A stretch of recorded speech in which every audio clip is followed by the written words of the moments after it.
In last episode, we built this tower and then also made a zombie villager converter. And in today's episode, I would like to do the interior of the tower and then also start working on some pumpkin and melon farms. And yes, I'm standing on top of a tree because I get such a good view. So I would like to start out the episode with some enchanting. I want to put mending and this efficiency 5 book on some of my gear. I cured some more villagers in between episodes, so I was able to get some really cheap mending trades and a really cheap protection trade and then also an efficiency trade. So I'm going to go ahead and put mending on some of my tools. So this is my silk touch pickaxe and now it has mending, and then my fortune pickaxe with mending, and I can finally fix that up. And then I also think I want to put mending on these boots, though I do need to put Unbreaking 3 on them at some point. And then efficiency 5, I can put it on this fortune pickaxe or I could put it on this axe. Honestly, I think I'll put it on the axe because I already have efficiency 5 on the silk touch pickaxe. And that is pretty expensive, but it will definitely be worth it. I want to add plenty of bookshelves in our tower, so I think I'm just going to trade for the bookshelves instead. Unfortunately, we can only get 3 though, but I will probably just trade for bookshelves from here on out. And also, our little efficiency 5 villager ended up getting a mending trade, which is super cool. So I kind of don't need you anymore. I'm sorry, but you're kind of useless to me now. There's just no reason for me to make his trades cheaper whenever he already has a pretty cheap mending trade. And I'm not entirely sure how I want to do the interior of this build, but I'm just gonna throw some things together and we'll see what happens. I think that I want to put a spiral staircase right in the center. So I'm gonna start with some crimson stem and see if that looks good.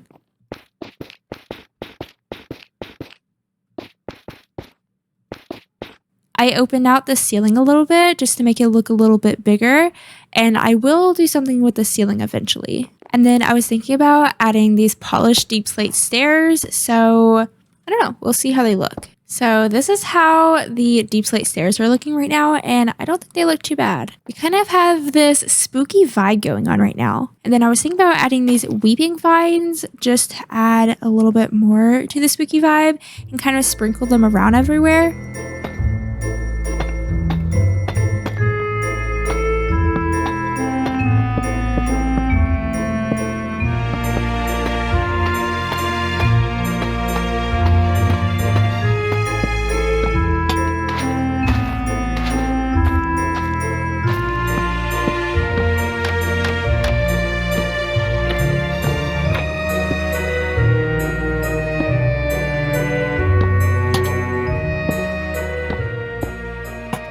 And I think that's pretty much it for the interior. I love how it turned out. I think it's very cozy and witchy, very cluttered, a little bit run down. So we have our brewing bench over here, and I'll probably put all of our brewing ingredients in the chest here. We have some netherwort growing, a giant cauldron, some bookshelves, and of course, plenty of plants and clutter around. And then if we go up this very, very long spiral staircase, I just added a little bit of clutter here, not much, but just a little bit of stuff like an extra brewing stand and stuff like that. But if we go out this door, then here's our cute little walkway. And in the second tower here, we just have a little bedroom, you know, just a little witchy bedroom.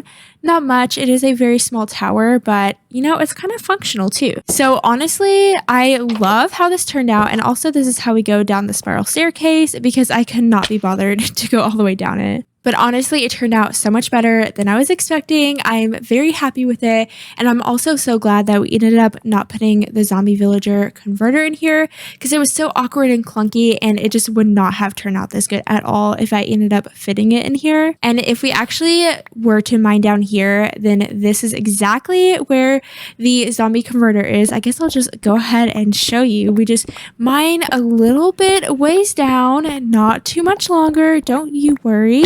And here we are. Here's our little converter thing. So I was thinking about making some kind of bubble column or drop or something, but honestly, I'm not too sure. We have plenty of bubble columns and drops going down there anyways, so I'm not too worried about it. So I'm so glad that we finally got that out of the way because I was definitely not sure exactly how I wanted to go about the interior, but I'm really happy with how it turned out. And also I was thinking about planting some little netherwort kind of around the tower. I think that would look so much better and just make more sense than these bushes around here. So I think I might actually get rid of the bushes. I don't have a shovel with me, so I'm sorry. But kind of how we did with our windmill and the wheat, I kind of want to do the same thing with a netherwort. I might add a little bit more later, but I think it adds a pop of color to the build, and I think it just makes sense. I keep on forgetting, but you all suggested a great name for a donkey, and we are going to name him Barry. So thank you to everyone who suggested that name. I do think it's honestly the perfect name for him.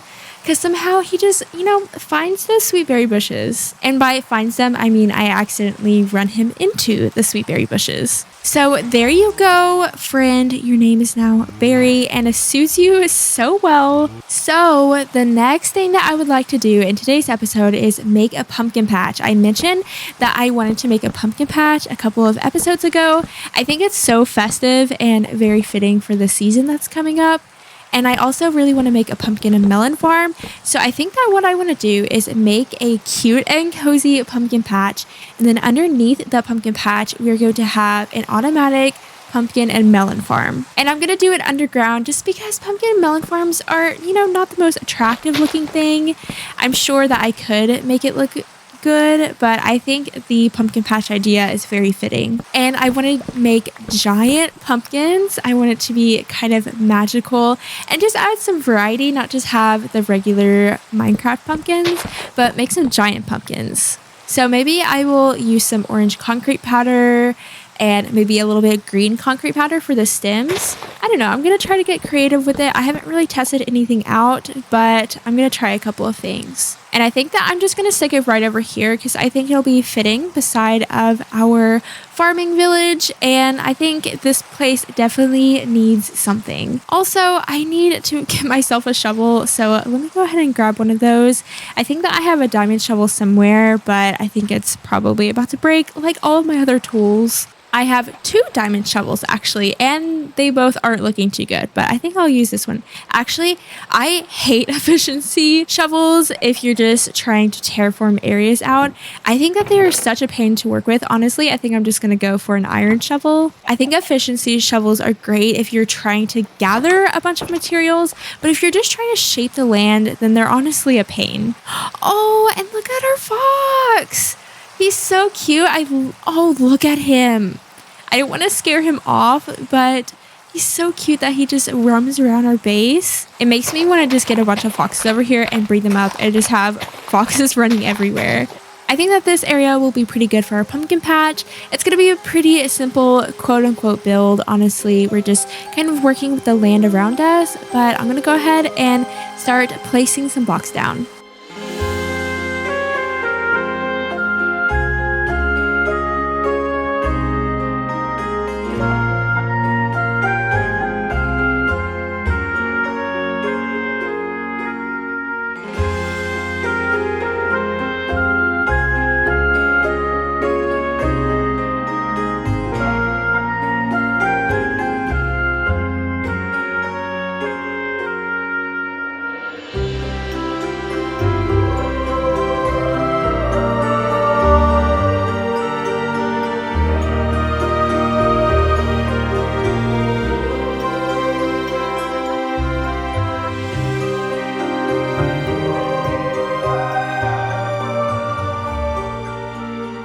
And there we have it. Our cute pumpkin patch is complete. I love how this turned out. I think it's so fun and festive for fall coming up. So I try to break it up a little bit so we don't just have pumpkins laying around. So I added some giant pumpkins, and this one's actually going to be functional, but I'll get to that in a second. And then I added this little rosebush hill. I would have loved to make these sunflowers, but I have not found sunflowers yet. So unfortunately we had to go with rose bushes, but I think it still looks good. And then I added this fun little hay wagon. And this is actually I Am Pixel's design. So I'll leave the Pinterest post that I found this from down below. But full credit to him. I just thought it was a really cute hay wagon. So I wanted it in my own world. And then we have our little stall back here, which I figured could sell pumpkin bread and pumpkin pie and stuff like that.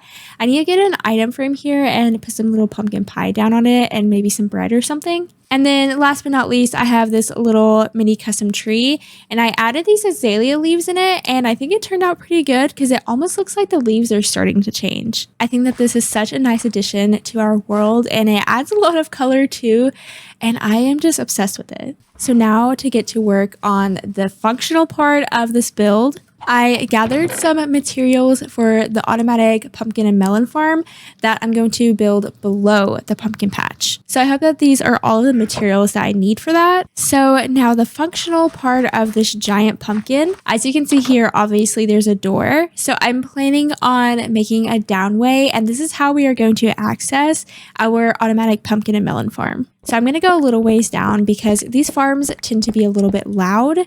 So I want it to be pretty far underground, but not too far. That's a pain to access, of course. I think that this is going to be low enough. Now I just need to dig out a space.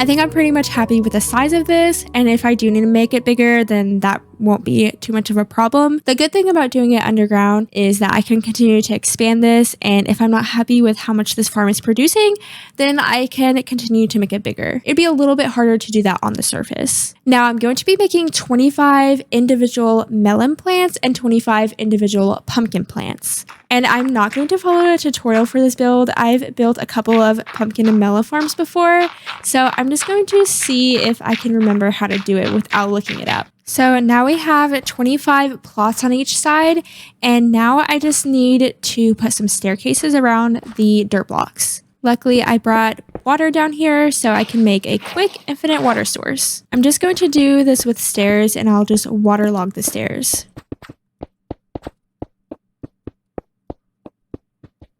Now that I think about it, did I really need to waterlog all of the stairs? I don't think I did. Honestly, I think one water source would have been enough, but I made it this far, so might as well continue going. Now I think I just need to start placing observers and pistons. I need to place the observer down like this. I will plant the pumpkin plant right here. Once it grows, then it will update the piston, and then the piston will harvest the pumpkin. I'm pretty sure how that works, but now that I think about it, in order to place these, I'm going to have to raise the ceiling one block up. And then in order to place the pistons, can I just do it like this? No, I think I have to place it underneath actually. So I think I have to go down like this. Okay, this is going to be a pain. Maybe I should have done the water last. This is going to be interesting. Watch me do this and this actually is the incorrect way. That would be so sad.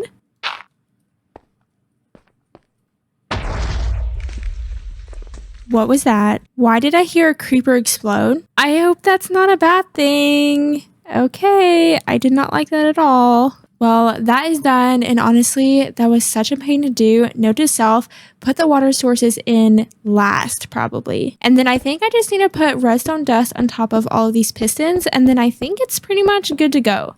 Okay, I missed a step. I looked it up because it was not working. You have to place blocks on top of the pistons and then place redstone dust on the observers. If you can't tell, I don't know a thing about redstone. It should be working. If I get rid of this, okay, look at that. Now that this is actually working, I'm going to go ahead and plant the pumpkins. And I'm going to have to do my best here because I did this so out of order. Also, this is not 25 individual pumpkin plants. I don't know what I was thinking. Obviously, I wasn't thinking because look what I have to do in order to place a piston.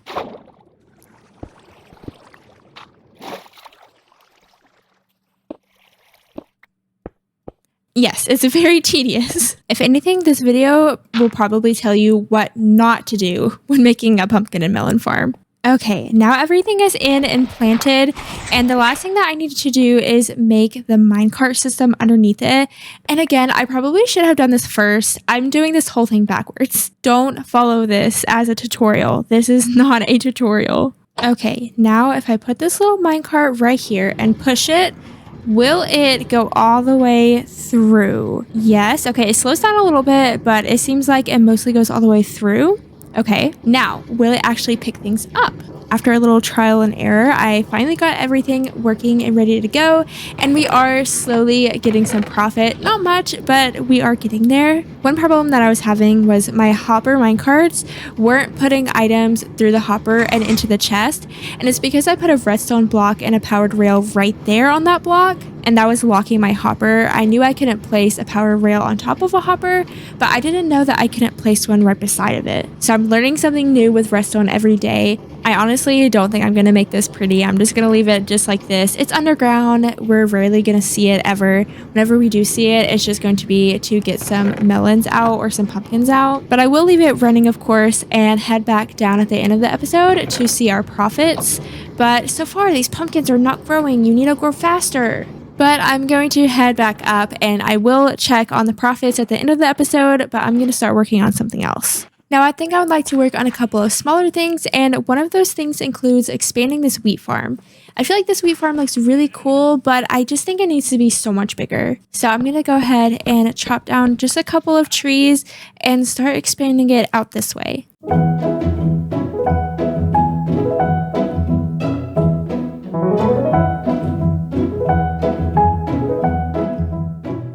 And our wheat field has expanded, and I'll probably continue to expand it. But for now, I'll leave it just like this. Oh, oops, I did not mean to do that. I feel like adding farmland to your world fills in a lot of space really easily, and they just look really good.